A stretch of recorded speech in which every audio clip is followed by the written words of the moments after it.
नमस्कार, आदाब, सत श्री अकाल। कैसे हैं आप सभी लोग? उम्मीद है अच्छे ही होंगे। आप सबको हमारे यूट्यूब चैनल नौकरी वाले में स्वागत है।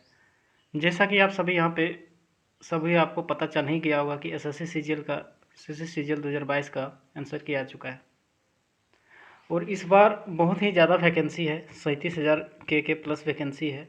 तो इस वीडियो में मैं आप लोग को बताऊँगा कि 6 जो पॉइंट है, 6 पॉइंट जिसके कारण एसएससी सीजीएल 2022 में जो कटअप जो जाने वाली है वो बहुत ही कम जाने वाली है। लेकिन बहुत ही कम किसका जाएगा? केवल सीपीटी पोस्ट वाले का। आखिर क्या क्या इम्पैक्ट पड़ेगा, किन किन 6 पॉइंट का बारे में हम लोग चर्चा करेंगे इस वीडियो में। उसके बारे में मैं आप लोग को सबसे पहले ही बता दूं। पहला जो पॉइंट है हमारा, हमें सबसे पहले बात करेंगे कि कितना अटेंडेंस परसेंटेज रहा सीजीएल मेंस के एग्जामिनेशन में। दूसरा हम बात करेंगे कि सीपीटी में जो भी डाटा अभी तक प्राप्त हुआ है उसके अनुसार सीपीटी में कितने स्टूडेंट फेल हो चुके हैं, यानी जिसके 15 से भी कम मार्क्स हैं। और ये जो डाटा है आप देख के चौंक हो जाएंगे, हैरान रह जाएंगे कि आखिर इतना भी स्टूडेंट सीपीटी में कैसे फेल हो सकता है। तीसरा जो हम लोग पॉइंट बात करेंगे वो तीसरा है, वो है कि impact of SSC CGL 2021 result, यानी कि 2021 का जो रिजल्ट आया है कल, उसका क्या प्रभाव पड़ेगा ये जो 37,000 वैकेंसी है उस पर। और चौथा जो पॉइंट है वो हम लोग डिस्कस करने वाले हैं। चौथा पॉइंट वो है कि लार्ज नंबर ऑफ वैकेंसी है, जैसा कि आप सभी को पता है, कोई नई बात नहीं है। और पांचवा है कि टाइपिंग का जो है वो क्या इम्पैक्ट पड़ेगा। और छठा जो है कि मिनिमम मार्क्स क्या रहेगा पीए और एसए के लिए। तो चलिए ज़्यादा समय ना लेते हुए मैं आप लोग को इन छोट बिंदुओं पे डिस्कस कर रहे हैं जारी। सबसे पहला जो है वो है अटेंडेंस। सबसे पहला अटेंडेंस है। इस बार जैसा कि आप सभी को पता है कि अटेंडेंस जारी हुए आरटीआई अप्लाई के अनुसार वो पेपर का आर्टिकल भी छपा था कि 89 के अप्रोक्स परसेंटेज रहा है। तो और 3,60,000 के आसपास स्टूडेंट इस एग्ज़ाम में बैठा था। तो अगर आप इसका 89 का परसेंट निकालेंगे तो आप पाएंगे कि अप्रोक्स 38 या 39 के आसपास आता है। जो भी है थोड़ा बहुत फ्लक्चुएट करता है, यानी कि सीधा सीधा सा मतलब है कि 38,000 स्टूडेंट ने एग्ज़ाम ही नहीं दिया। और दूसरा सबसे बड़ा बात यह है कि इन 38,000 जो भी स्टूडेंट ने 89% स्टूडेंट ने एग्ज़ाम में दिया, इसमें अगर हम पीए और एसए की बात करेंगे तो पीए और एसए में क्या होगा कि इसमें 27 प्लस एज वाले तो ऐसे ही बाहर हो जाएंगे।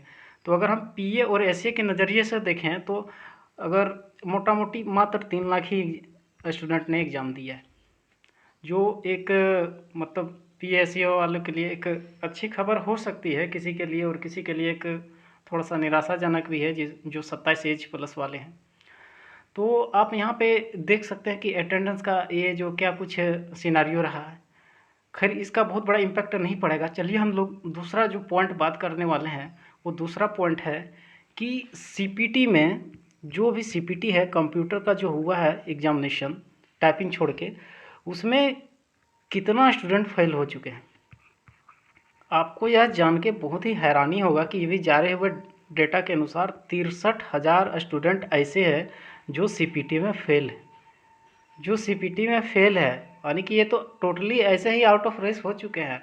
मान लेते कि और कुछ 10,000 स्टूडेंट के आसपास ऐसे हैं जो सीपीटी से थोड़ा सा नंबर कम उसका है। जैसे कि मान लेते 18 अगर यूआर का क्वालिफाइंग नंबर है तो वो 17 है, तो 17 है, 16 है, तो 17 वाला को तो थोड़ा बहुत चांस है क्योंकि ऑलमोस्ट लेवल सेम ही रहा है चारों शिफ्ट का, जैसा कि आप सभी को पता है। लेकिन 16 नंबर जिसका है उसका बहुत ही कम चांस है कि वो क्वालिफाई कर पाएगा।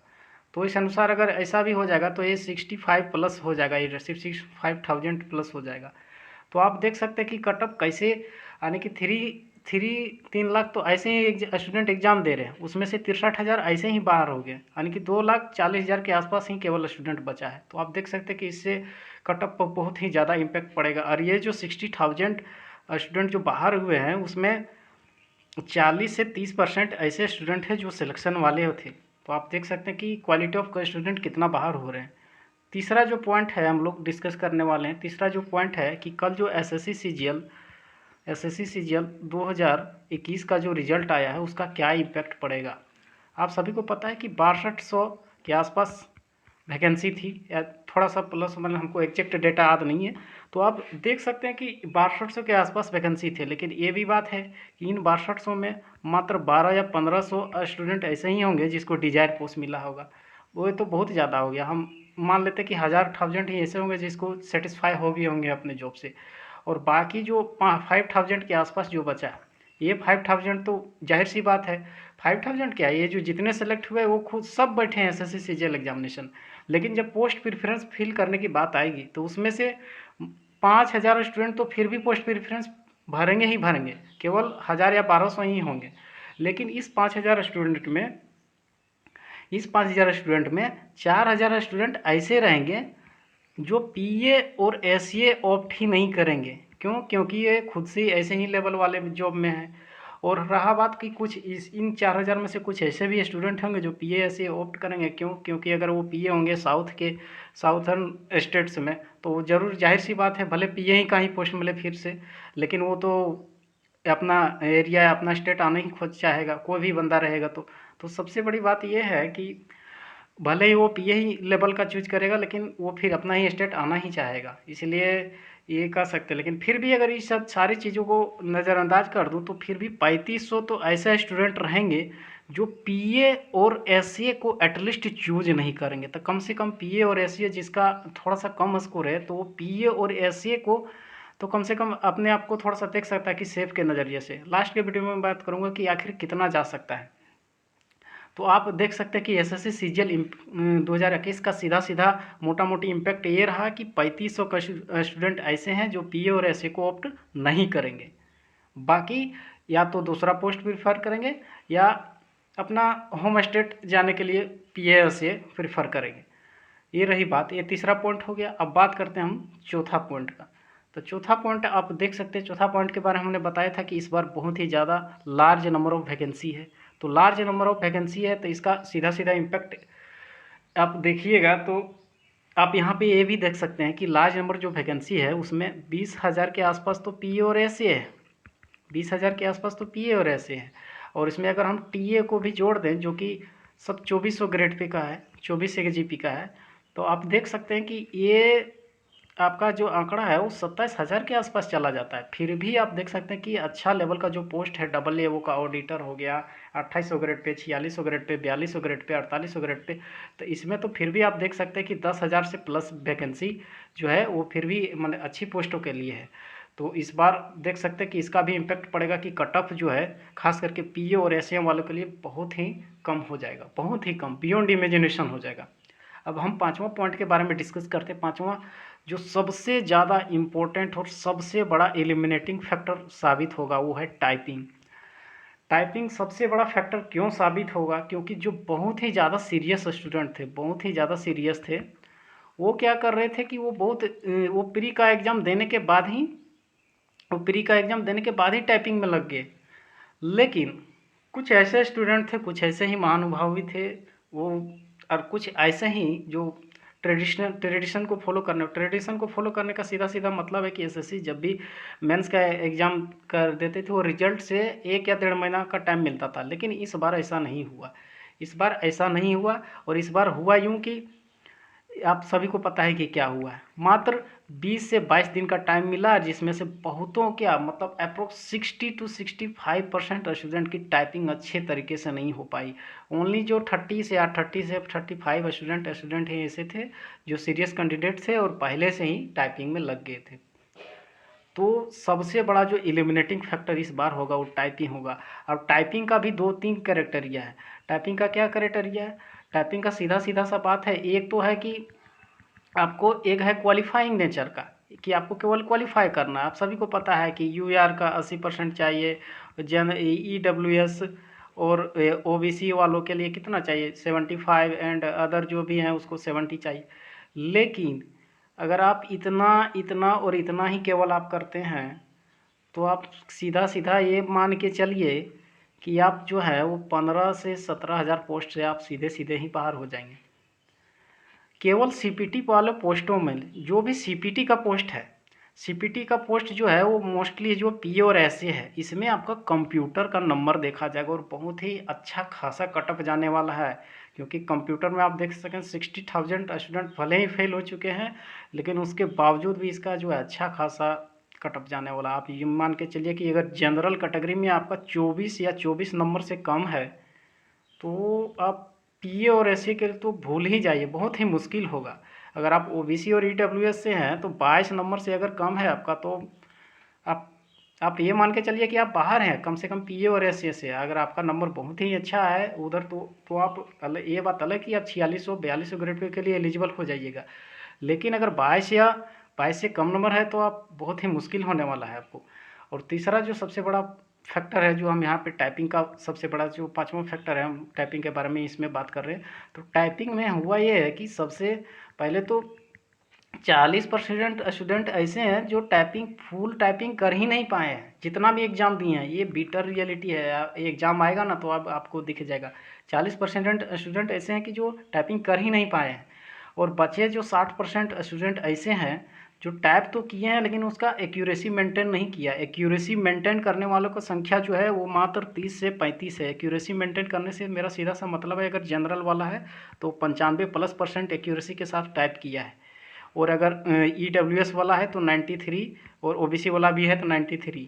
मतलब जो खास करके जो टैक्स असिस्टेंट वाली जो पोस्ट है, जिसमें DEST का जो रिक्वायरमेंट है, तो उस वो वाली पोस्टों में आप देख सकते हैं कि उसमें जो है भयंकर कटअप जाने वाली है इसकी। कोई हार्ड एंड फास्ट एसएससी ने जारी नहीं किया है, लेकिन ट्रेडिशन के अनुसार चलेगा तो चीज़ें जिस तरह से काम कर रही हैं हम लोग को उसी तरह ही सोचना पड़ेगा। तो यूआर वाले का अगर 90% से कम एक्यूरेसी है तो आप टैक्स असिस्टेंट या सिंपली DEST की जितने भी पोस्टें आपको, तो उसको तो आप भूल ही जाओ, भले आपका कितना भी नंबर क्यों ना हो। अगर उसमें DEST रिक्वायरमेंट है तो आप उसको ऑप्ट ही नहीं कर पाएंगे, और ना ही अगर ऑप्ट करेंगे भी तो आपका बेकार चला जाएगा।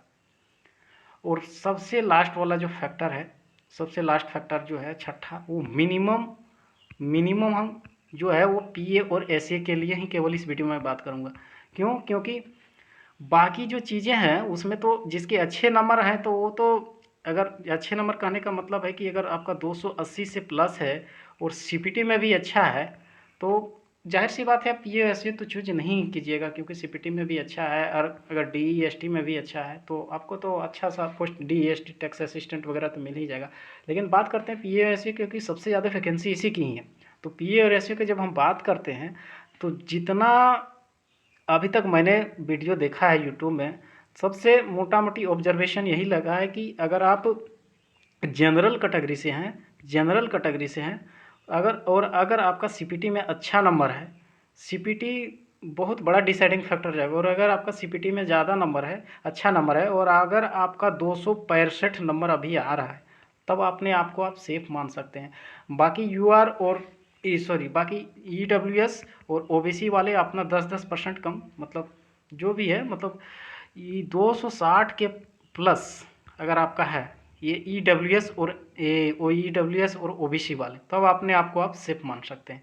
बाकी जो भी है आपका एसटी है, एससी है, तो वो ये सोच के खुश ना हो जाए कि हम जो है ना बहुत कम, क्योंकि इस बार जो जारी हुआ जो डेटा है उसमें अनुसार, उसमें अगर देखा जाए तो सीधा सीधा ये भी दिखता है कि एससी वाला ऐसा बहुत ऐसे भी कैंडिडेट हैं 4600 और 4200 ग्रेड पे में, जो ईडब्ल्यूएस और ओबीसी वाले से ज़्यादा जनरल का कटअप क्लियर कर रहे हैं। और ये बहुत ही बड़ी बात है, जिससे क्या होगा कि एससी वालों की कटअप जो है इस बार खास करके बड़े पोस्टों में है, वो ओबीसी और ओबीसी और ईडब्ल्यूएस से ज़्यादा देखने को मिलेगा। और ये इसमें अचरज का कोई बात नहीं है, क्योंकि चीज़ें इस बार आसान थी, क्वेश्चन इजी थी। बस जिसने कम सिले मिस्टेक किया है उसका बहुत अच्छा स्कोर हुआ है, और जिसने ज़्यादा सिले मिस्टेक किया है, 5 नंबर क्वेश्चन अगर आप ज़्यादा गलत करते थे तो आप सीधे आप 20 नंबर कम हो चुके। और बाकी जब हम फाइनल कटअप की बात करते हैं और सभी पोस्टों के लिए, तब आप लोग को एक सीधा सलाह है कि आप लोग किसी का भी वीडियो मत देखें। बस शुभम सर हैं, शुभम सर उसका आरबी चैनल वाले, बस उसका जो वीडियो है आज आ ही जाएगा, और उसी से आप अपना जो है आप अपने आप को सेफ या अनसेफ फील कर सकते हैं, बस आरबीए वाला। उसके बाद सब जो है ऐसे ही, मतलब बिना डेटा का है। तो चलिए आज के वीडियो में बस इतना ही, मिलते हैं अगले वीडियो में, तब तक के लिए बाय बाय, टेक केयर। हाँ, और एक चीज़ है कि ये एसएससी सीजीएल का मेरा पहला अटेम्प्ट था इस बार, और उसमें अगर आप देख सकते हैं तो मैं आप लोग को दिखाता हूँ कि मेरा कितना स्कोर हुआ है। और मुझे बहुत ज़्यादा एक्सपीरियंस नहीं है एसएससी फील्ड में, फिर भी आप देख सकते हैं कि ये मेरा पहला अटैम्प्ट था। जैसा कि आप यहाँ पे देख पा रहे हैं, मेरा इस बार मुझे आउट ऑफ प्रैक्टिस था, मुझे बहुत अच्छी तैयारी नहीं थी, फिर भी मैंने एग्ज़ाम दे दिया था। और आप देख सकते हैं कि मैंने मैथ में जो है मात्र 26 अटैम्प्ट ही करा था, और रीजनिंग में मैंने मात्र 23 अटैम्प्ट करे थे, जिसमें 2 गलत हो गए, इसमें भी 2 गलत हो गए।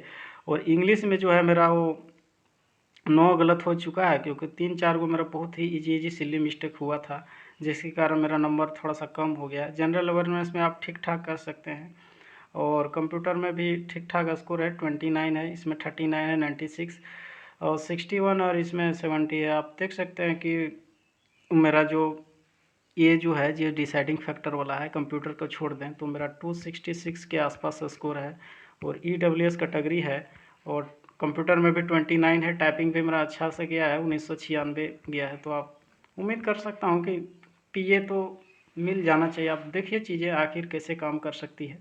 और ठीक है, मिलते हैं अगले वीडियो बहुत ज़्यादा लंबा हो गया, मिलते हैं अगले वीडियो में। तब तक के लिए bye bye and take care.